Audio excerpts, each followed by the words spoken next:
ඉතින් 2026 මාර්තු 15 පස්සේ ඉඳන් ඉන්ධන ලබා ගන්න QR ක්‍රමවේදය නැවතත් ක්‍රියාත්මක වෙලා තියෙන බව මේ වෙනට සියලු දෙනාම දන්න කාරණයක්.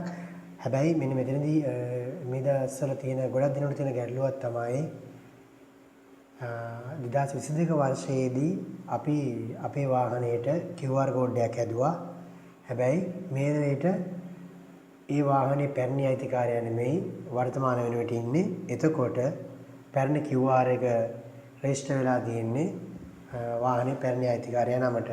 ඉතින් එයාගේ දුරකථන අංකය අවශ්‍ය වෙනවා මේ QR එකට අලුත් අයිතිකාරයාට අරගන්න. ඉතින් මෙන්න මේ වගේ ගැටලුවක් ඇති වෙලා තිබෙනවා. ඉතින් මේ ගැටලුවට පැරණි වාහන අයිතිකාරයාට කරන්න පුළුවන් දෙයක් තිබෙනවා. ඒ තමයි තමන්ගේ ප්‍රොෆයිල් එක QR එකට දාලා ප්‍රොෆයිල් එක ඩිලීට් කරන එක.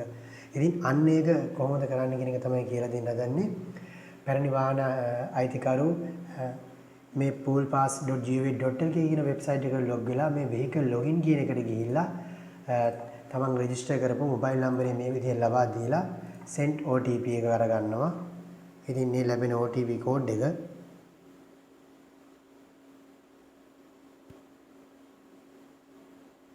මේ විදිහට මෙතන ටයිප් කරනවා 6ක් ඉලක්කම් වෙනවා.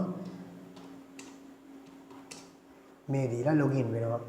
ඉතින් මේක කරන්න පුළුවන් ඇත්තටම 2022 වර්ෂයේදී QR කෝඩ් එකට තමන්ගේ වාහනය රෙජිස්ටර් කරගත්තු අයිතිකාරයාට ඉතින් මේ වෙනුවට තමන් වාහනය විකුණලා නම් තමන් සේ කැමැත්තෙන්ම තමන්ගේ ප්‍රොෆයිල් එක ඩිලීට් කරා නම් නව අයිතිකරුට පුළුවන් වෙනවා තමන්ගේ අලුත් මොබයිල් අංකය ලබා දීලා වාහන රෙජිස්ට්‍රේෂන් එක කරලා QR එකක් ලබා ගන්න. ඉතින් මෙන්න මෙතන පල්ලෙහා තියෙනවා delete profile කියලා. මේක ක්ලික් කරොත් ඔයාගේ ප්‍රොෆයිල් එක ඩිලීට් කරන්න පුළුවන් වෙනවා. ඉතින් මේක ඇත්තටම පැරණි වාහන අයිතිකරු තමන්ගේ වාහනේ විකුණලා නම් මේකට තමන්ට ඒ වාහනේ අයිති නැත්නම් නව අයිතිකරුට ඉන්ධන කෝටාව ලබා ගන්නට අවස්ථාව ලබා දෙන්නට පුළුවන්කම තියෙනවා. තමන්ගේ ප්‍රොෆයිල් එකට ලොග් වෙලා මේ ප්‍රොෆයිල් එක ඩිලීට් කරාට පස්සේ නව වාහන අයිතිකරුට පුළුවන් වෙනවා ප්‍රොෆයිල් එකක් නිර්මාණය කරගන්න QR කෝඩ් එකක් හදාගන්න තමන්ගේ වාහනේට.